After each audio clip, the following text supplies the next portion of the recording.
कि जहन्नुम से छुटकारे के लिए, जहन्नुम से बचने के लिए जरूरी है ईमान और अमले साले। अब सूरह असर की जानिब हम जाते हैं, उसमें परवरदिगार आलम इरशाद फरमाता है, वल अस्र, कसम है जमाने की, इन्नल इंसान लफी खुस्र, बेशक इंसान घाटे में है, इल्लल्लज़ीना आमनू व अमिलुस सालिहात, मगर घाटे से कौन बचेगा? जो ईमान लाए और उन्होंने अमले सालिहा किए। फिर सूरह मोमिनून की तरफ अगर हम जाएं, अल्लाह फरमाता है, क़द अफ़लहल मुमिनून, तहकीक कामयाब हो गए मोमिन, अल्लज़ीना हुम फ़ी सलातिहिम ख़ाशिऊन, जो अपनी नमाजों में खुशू करते हैं, वल्लज़ीना हुम अनिल लग़्व मोरिदून, फजूल बातों से एराज करते हैं, वल्लज़ीना हुम लिज़्ज़काति फ़ाइलून, वो ज़कात देते हैं, वल्लज़ीना हुम लिफ़ुरूजिहिम हाफ़िज़ून, वो अपनी शर्मगाहों की हिफाजत करते हैं। अब नमाज पढ़ना, ज़कात देना, नमाज में खुशू खुजू करना, फजूल बातों से बचना, ये सारे काम अमले साले हैं। और अमले साले करने वाले को अल्लाह कामयाब भी कह रहा है, अल्लाह जहन्नुम से बचने वाला भी कह रहा है, अल्लाह खसारे से बचने वाला भी कह रहा है उसको जो ईमान भी लाता है और ईमान लाने के बाद आमाले सालिहा इख्तियार करता है।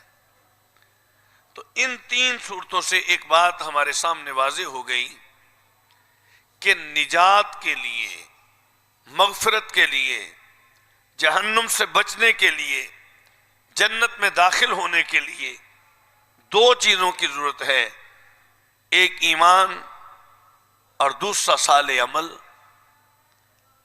जब ये दो चीजें आ गई, ईमान भी अमले साले भी, इसके बाद अल्लाह कहता है वकूनु मा सादिकीन, अब तुम सच्चों के साथ हो जाओ।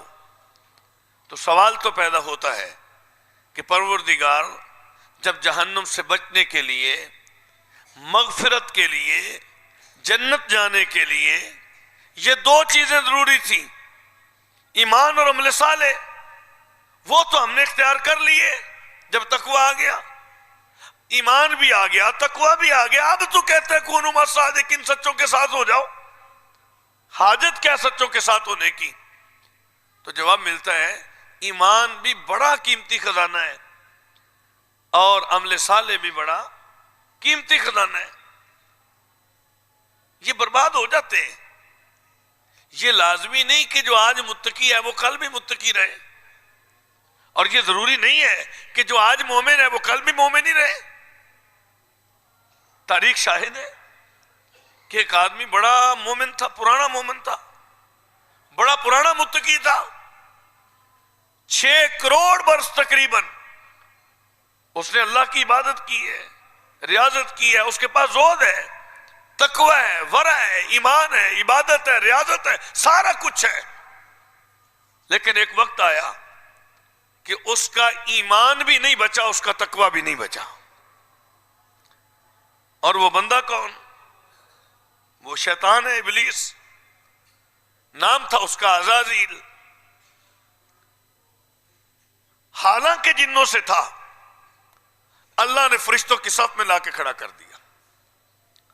उलमा फरमाते हैं इसका ये प्रोटोकॉल था या इसको ये इजाजत थी कि चाहता तो जन्नत में चला जाता, चाहता आसमान में आता, चाहता जमीन पे आता, जहां चाहता अल्लाह को सजदा करता, अल्लाह की इबादत करता।